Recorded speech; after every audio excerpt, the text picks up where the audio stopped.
அவன் தன்னுடைய வாழ்க்கையில் முதலாவது ரட்சிக்கப்படுவான். கேக்குறீங்களா? ரட்சிப்புனா என்னங்க? என்ன ரட்சிப்பு? ரட்சிக்கப்படுவானா என்ன? ரட்சிக்கப்படுவானா ஐயா கூட சாட்சி சொன்னாரு. ஒருவன் இயேசு கிறிஸ்துவை கண்டு கொண்டான் என்றால், இந்த வேதத்தில் உள்ள வார்த்தை ஒரு மனிதனுக்குள்ளாக செல்லும் என்றால், அவருடைய இருதயத்தில் சடுதியாக ஒரு மாற்றம் உண்டாகும். சடுதியாக ஒரு மாற்றம் உண்டாகும். என்ன மாற்றம் என்றால், பாவ உணர்வை முதலாவது உணர்த்திருக்கப்படுவான். வசனம் சொல்கிறது, அந்த ஆண்டவராகிய இயேசு கிறிஸ்து ஒரு மனிதனை விடுதலையாக்கினால் அவன் மெய்யாகவே விடுதலையாவான். அப்ப பொய்யான விடுதலை இருக்குது. மெய்யான விடுதலை என்னங்க?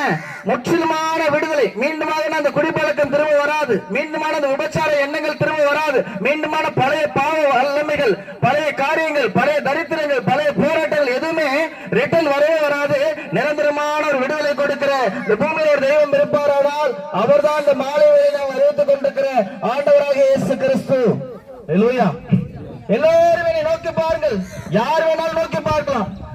அந்த எல்லோரும் இடத்துல ஜாதி கிடையாது, மதம் கிடையாது, இனம் கிடையாது, மொழி கிடையாது, சின்னவன் பெரியவன் என்கிற பாகுபாடு கிடையாது, எந்த விதமான பார்ஷியாலிட்டியும் கிடையாது. யார் வேண்டுமானாலும் ஒரு நோக்கி பார்க்கலாம். எல்லோருக்கும் ஒரு ஏற்ற தெய்வமாக, உற்ற தெய்வமாக இருக்கிறார். ஒரு அல்லேலூயா சொல்லாமா? அப்ப எல்லாரும் நோக்கி பார்க்கும் பொழுது முதலாவது என்ன பண்றாங்க அப்படின்னாக்கா, ரட்சிக்கப்படு. ரட்சிப்பது என்ன?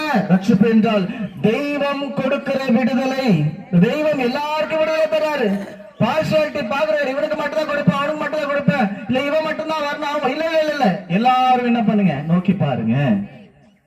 ஒரு வேதத்தில் வாசிக்கிறோம், ஒரு குஷ்டரோகியான ஒரு மனுஷன் இயேசு கிறிஸ்து ஒரு இடத்துல பிரசங்கம் பண்ணிட்டு இருக்கிறாரு.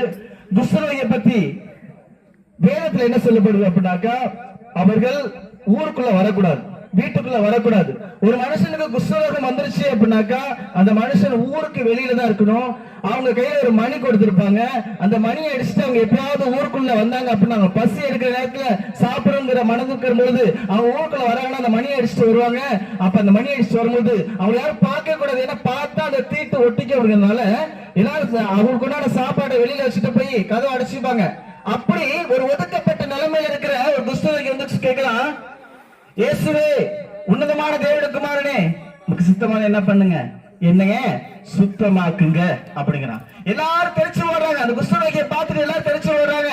ஆனா இயேசு கிறிஸ்து மட்டும் என்ன பண்றாருன்னா, நின்று அந்த மனுஷனை தொட்டு, எனக்கு சித்தம் உண்டு, நீ சுத்தமாகன்னு சொல்லிட்டு அவன் மேல கையை வச்சு அவனுக்கு பரிபூர்ணமான சுகத்தை கொடுக்கிறாரு. அந்த மனுஷனுடைய அந்த ரணம், அந்த சீலும் ரத்தமும் சேர்ந்து வடிகிற அந்த பீந்து போன அந்த சதை ஒரு புதிய மனுஷனுடைய தோளாய் மாறுகிறது. அல்லேலூயா. யாரு வேணாலும் நோக்கி பார்க்கலாம். இதே மாதிரிதான் ஒரு பணக்காரன், நூற்றுக்கு அதிபதி, அவனுடைய அவனுக்கு பிரியமான வேலைக்காரன் என்னவா இருக்கான் அப்படின்னாக்கா, மரண அவஸ்தையா இருக்கிறான். அவனும் போய் நோக்கி பார்க்கிறான் அந்த இயேசு கிறிஸ்துவை. நீங்க ஒரு வார்த்தை சொல்லுங்க, என்னுடைய வேலையில என்ன பண்ணும் அப்படின்னாக்கா சுத்தமாவான். அப்போ சின்னவன் பெரியவன் அப்படிங்கிற வித்தியாசம் கிடையாது. ஒரு 12 வருஷம் பெரும்பாடு பெண்களுக்கு உண்டான ரத்தப்போக்குள்ள அந்த வியாதி பிடித்த ஒரு அம்மா 12 வருஷம் எங்கெங்கயோ போய் பார்த்தாங்க, எதையோ போய் செஞ்சு பார்த்தாங்க, பல வைத்தியர்கள், பல வழிமுறைகள், தெய்வ வழிபாடுகள் எல்லாத்தையும் போய் பார்த்தாங்க. ஆனா ஒருபோதும் ஒரு சுகம் கிடைக்கவே இல்லை. அப்ப தனக்கு உண்டான எல்லாவற்றையும் விட்டு செலவழித்து ட்ரீட்மெண்ட் பார்த்துதான். ஆனா என்ன ஆயிடுச்சு அப்படின்னாக்கா, கொஞ்சம் கூட அவருக்கு விடுதலை கிடைக்கல. வசனம் சொல்கிறது, சற்றாகிலும் அவர் குணமடையாத போது யாரை குறித்து கேள்விப்பட்டால் என்றால், இந்த ஆண்டவராகிய இயேசு கிறிஸ்துவை குறித்து கேள்விப்பட்டால் உள்ளுக்குள்ள ஒரு வைராக்கியம், ஒரு நம்பிக்கை வந்துச்சு. என்ன நம்பிக்கை அப்படின்னாக்க, நான் சென்று இந்த ஆண்டவராகிய இயேசு கிறிஸ்துடைய அந்த அவருடைய டிரெஸ் அந்த ஓரத்தை நான் தொட்டால் போதும், நான் சுகம் அடைவேன் என்று சொல்லி இயேசு கிறிஸ்துக்கு பின்பதாக வந்து அவருடைய வஸ்திரத்தின் ஓரத்தை, அந்த டிரெஸோட அந்த ஆடையுடைய ஓரத்தை தொட்ட மாத்திரத்தில் இவள் ரட்சிக்கப்பட்டால், அதாவது சுகம் அடைந்தால், பரிபூர்ணமான சுகம் அடைந்தால். அப்ப யாரு வேணாலும் நோக்கி பார்க்கலாம். இந்த சத்தத்தை கேட்டுக்கொண்டிருக்கிற அருமையான தாயே, தகப்பனே, தம்பி, அண்ணனே, நீங்க யாராலும் சரி, உங்களுக்கு யாருக்காவது பிரச்சனைகள் இருக்குமானால், பிரச்சனை இல்லாத மனுஷனே கிடையாது. எல்லாருக்கும் பிரச்சனைகள் இருக்குது. உங்களுக்கு எந்த பிரச்சனையாக இருந்தாலும் ஆண்டவராகிய இயேசு கிறிஸ்து சொல்லும் பொழுது அவர் சொல்றாரு, ஆபத்து காலத்தை என்னை நோக்கி கூப்பிடு, நான் வந்து உன்னை விடுவிப்பேன். நீங்க எங்கிருந்து கூப்பிடுறீங்களோ அங்க அவர் வந்து உங்களை விடுவிக்க அவர் வல்லவராக இருக்கிறார். ஏனென்றால் நாங்கள் சொல்லிக் கொண்டிருக்கிற இந்த இயேசு கிறிஸ்துவானவர் 2000 வருடங்களுக்கு முன்பதாக இதே பூமியில் மனிதனாக பிறந்து 33 வருடங்கள் வாழ்ந்து மரித்து 3ஆம் நாள் உயிரோடு எழுந்து இன்றைக்கும் உயிரோடு கூட இருக்கிற ஒரு ஜீவாதிபதியை பற்றி நாம் சொல்லிக் கொண்டிருக்கிறோம். அவர் இன்றைக்கு உயிரோடு கூட இருக்கிறார். அவரால் செய்ய முடியாத அதிசயமான காரியங்கள் ஒன்றுமில்லை. எரேமியா 33:3 இப்படியாக சொல்லுகிறது, என்னை நோக்கி கூப்பிடு, அப்படி நான் உனக்கு உத்தரவு கொடுத்து நீ அறியாததும் உனக்கு எட்டாததுமான பெரிய காரியங்களை உனக்கு அறிவிப்பேன். அப்ப நீங்க ஒரு காரியத்துல, ஒரு பிரச்சனையில, ஒரு போராட்டத்துல, கடன் பாரத்துல, இல்ல பலவிதமான காரியத்துல நீங்க சிக்கிக் கொண்டிருக்கும் பொழுது அந்த இடத்துல நீங்க இந்த ஆண்டவராகிய இயேசு கிறிஸ்துவை நீங்க நோக்கி கூப்பிட்டீர்களானால் 10 பைசா செலவு இல்லாம உங்களுடைய காரியத்தை நிவர்த்தி செய்ய, உங்களுக்கு விடுதலை கொடுக்க இந்த இயேசு கிறிஸ்து வல்லவராக இருக்கிறார். ஏனென்றால் அவர் இன்றைக்கு உயிரோடு கூட இருக்கிறார். இதை சொல்லிக் கொண்டிருக்க நான் கூட இயேசு கிறிஸ்து அப்படின்னாக்க ஒரு காலத்துல எனக்கு பிடிக்காது.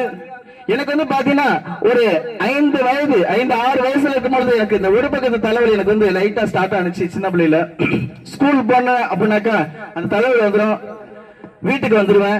இப்படியாவே என்னுடைய வாழ்க்கை இருந்துச்சு. ஆனா இயேசு கிறிஸ்து அப்படின்னா சொன்னா எனக்கு பிடிக்காது. நம்ம வணக்க தெய்வத்தை எப்படியா அந்த ஆண்டு சுகத்தை கொடுத்துட போறாரு அப்படின்னு சொல்லிட்டு யாராவது சொல்லுவாங்க, எனக்கெல்லாம் பிடிக்காது. இந்த மாதிரி சொன்னாங்க அப்படின்னாக்கா நான் உங்களுக்கு கூட சண்டை போடுவேன். இந்த மாதிரி எல்லாம் பேசினாங்க அப்படின்னாக்கா. எங்க அண்ணன் தான் முதல்ல எங்க வீட்டுல ரட்சிக்கப்பட்டாரு. அதை அந்த இயேசு ஏத்துக்கிட்டாரு. அவர் ஒரு முறை இந்த மாதிரி என்கிட்ட சொல்லும் போது நான் அவர்கிட்ட அதிகமா சண்டை போட்டுட்டேன். ஆனாலும் இந்த வேதனை, இந்த தலைவருடைய வேதனை எனக்கு தாங்க முடியல. அந்த தலைவலி எனக்கு எப்படி ஆயிடுச்சு அப்படின்னாக்கா, எங்கேயாவது போனா அப்படின்னாக்கா போற இடத்துல மயங்கி விழுந்துருவேன். என்ன தூக்கிட்டு தான் வருவாங்க. இந்த தலைவலி அதிகமாயிடுச்சு அப்படின்னாக்கா என்ன வீட்டுல போட்டு பூட்டிட்டு எல்லாரும் வெளியில போயிடுவாங்க. ஏன்னாக்கா தலையோட அந்த வீட்டுக்குள்ள நடந்தா கூட எனக்கு தலாகும். அப்படியேப்பட்ட ஒரு கொடூரமான நிலைமை இருக்கும் பொழுது அவ்வளவு மாத்திரை, அவ்வளவு தெய்வ வழிபாடு, அவ்வளவு வேண்டுதல்கள் எல்லாம் செஞ்சுட்டு பிற்பாடு அந்த தலைவர் கொஞ்சம் நிக்கல. ஆனா இந்த ரட்சிக்கப்பட்ட எங்களுடைய சகோதரன், எங்க மூத்த சகோதரன், அவர் என்ன பண்ணாரு அப்படின்னாக்கா ஒரு சின்ன ஜெபம் பண்ணாரு. 15 வருஷம் இருந்த அந்த தலைவலி